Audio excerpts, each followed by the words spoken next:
US investment green card. $800,000 must have legally documented money.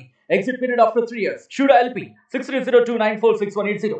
Siddipet జిల్లా కేంద్రంలో ఇట్లా గురువారెడ్డి 13వ వర్ధంతి సందర్భంగా నివాళులు అర్పించినటువంటి సిపిఐ జాతీయ కార్యవర్గ సభ్యులు ఒక మనతో పాటు చాడ వెంకరెడ్డి ఉన్నారు. సార్ చెప్పండి, ఇప్పుడున్న పరిస్థితులను బట్టి చూసుకుంటే దేశంలో ఎన్డీఏ ప్రభుత్వం వచ్చింది. రాబోయే రోజుల్లో మీ యొక్క సిపిఐ పార్టీ ఒక వైఖరి ఎలా ఉండబోతుందని చెప్పవచ్చు? ఏదైనా ప్రజాస్వామ్యం వచ్చి 75 సంవత్సరాలు గడిచాయి. కాకపోతే ఇప్పటికీ ఆనాడు ఆశించినటువంటి ఫలితాలు ప్రజలకు అందలేదు. డాక్టర్ బిఆర్ అంబేద్కర్ రాజ్యాంగంలో పేర్కొన్నటువంటి ప్రాథమిక హక్కులు కూడు గుడ్డ నీడ విద్య వైద్య సౌకర్యాలు కూడా ఇంకా పూర్తిగా అందలేదు. సంపద కొద్ది మంది చేతుల్లో కేంద్రీకవుతుంది. ఈ పార్లమెంట్ ఎన్నికలు చూస్తే 251 మంది క్రిమినల్ కేసు ఉన్నటువంటి వాళ్ళే ఎంపీలుగా ఎన్నికైనారు. మిలియనిస్టులే అందరూ. అంటే ఎటువైపు పోతుంది ప్రజాస్వామ్యం? పూర్తిగా కార్పొరేట్ వ్యవస్థల వైపు పోతుంది. ఎవరైతే డబ్బు సంపాదించాడో వ్యాపారాలు లేకుంటే రకరకాల పద్ధతుల్లో వాళ్ళే మరి అధికారులు అవుతారు. ప్రజా సేవకులు కనుమరుగవుతూ ఉన్నారు. ప్రజా భక్షకులు అధికారులు అవుతున్నారు. ఇవాళ చూస్తే 18 మంది మంత్రుల మీద కూడా క్రిమినల్ కేసు ఉన్నాయట. ఇంకెటు పోతుంది ఈ రాజ్యం? అందుకని ఎన్డీఏకు మాత్రం ఈసారి ఎన్నికలు 2024 ఎన్నికలు మాత్రం ప్రజలు ఒక రకంగా చెక్కు పెట్టారు. మోడీ, నువ్వు ఇప్పటిదాకా 10 ఏళ్ళు ఇస్తూ ఉన్నట్టుగా ఆడింది ఆట పడ్డయింది, ఇక కాదు, నీకు కొంచెం చెక్ ఉన్నది. అందుకని ఇండియా కూటమికి 237 స్థానాలు ఇచ్చి చెక్ పెట్టడానికి అవకాశం ఇచ్చారు.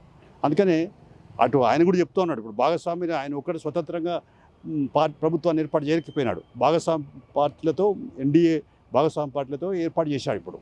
అందుకని ఇండియా కూటమి కూడా వీళ్ళు కూడా చెప్తా ఉన్నారు, చెక్ పెడతా ఉన్నారు.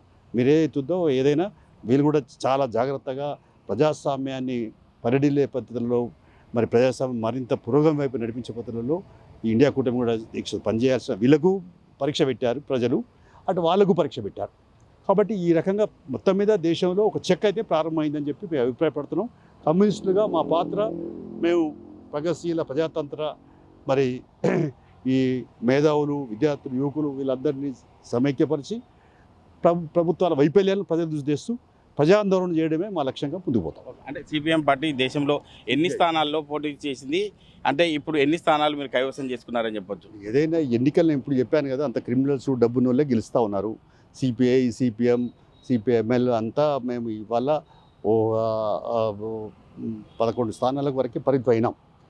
సిపిఐ 2, సిపిఎం 4, ఇట్లా వాళ్ళొక 2, ఇట్లా ఇది రకంగా జరిగింది. ఏదైనా ఈ కొద్దిగా ఇబ్బందికరమైన పరిస్థితులే. లెఫ్ట్ బలహీనపడడం అంటే దేశ ఆర్థిక వ్యవస్థ నష్టపోవడం, లేకుంటే ఆ బడుగు బలహీన వర్గాలు సామాజిక న్యాయం కొరవడడం, ప్రజాస్వామ్య వీళ్ళు పాతరైపడడం ఇది జరుగుతుంది.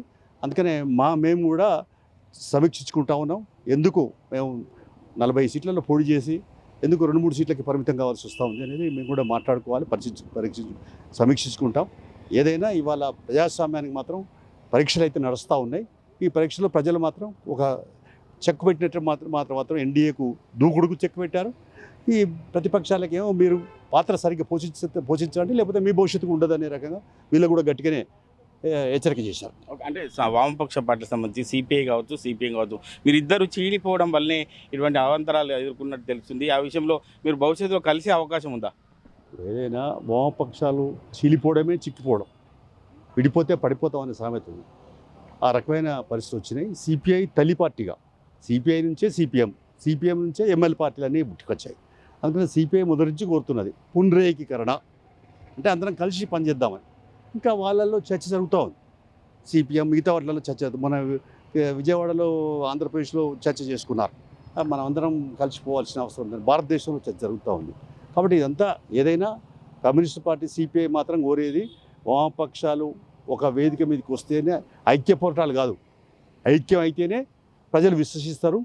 రానున్న కాలంలో మార్క్సిజం లేని సిద్ధాంతం పునాదులు బలపడాలంటే వామపక్షాలు ఐక్యంగా ముందుకు సాగాలి, ఒక్కటి కావడమే సరైన మార్గం అనేది అభిప్రాయం. అంటే రాష్ట్రంలో ఇప్పుడు కాంగ్రెస్ పార్టీకి మీరు అనుకూలంగా ఉన్నారు. రాబోయే రోజుల్లో ప్రజా వ్యతిరేక విధానాలను అవలంబిస్తే వ్యతిరేకించే అవకాశం ఉందా కాంగ్రెస్ పార్టీ కూడా?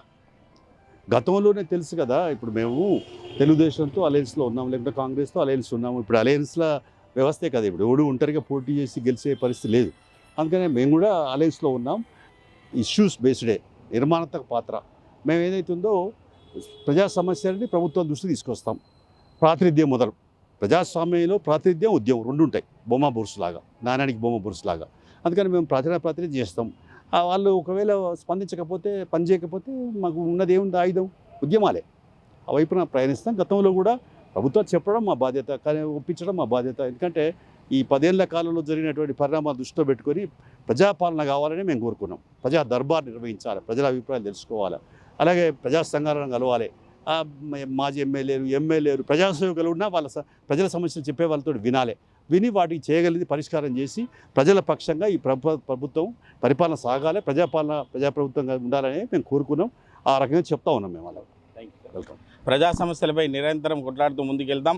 రాష్ట్ర ప్రభుత్వం కానీ ఇటు దేశంలో ఉన్నటువంటి బీజేపీ ప్రభుత్వం కానీ ప్రజలకు ఎప్పుడైతే విస్మరించినట్లయితే ఖచ్చితంగా సిపిఐ పార్టీ ముందుంటుందని చెప్పి జాతీయ కార్యవర్గ సభ్యులు చాడా వెంకటరెడ్డి చెప్తున్నారు. కెమెరామెన్ ఎల్లవరితో మహేష్, RTV, ఉమ్మడి మెదక్ జిల్లా. మరిన్ని వీడియోస్ కోసం ఛానల్ ని సబ్స్క్రైబ్ చేయండి, లేటెస్ట్ అప్డేట్స్ కోసం వాట్సాప్ ఛానల్ ని ఫాలో చేయండి అండ్ లింక్ డిస్క్రిప్షన్ లో ఉంది.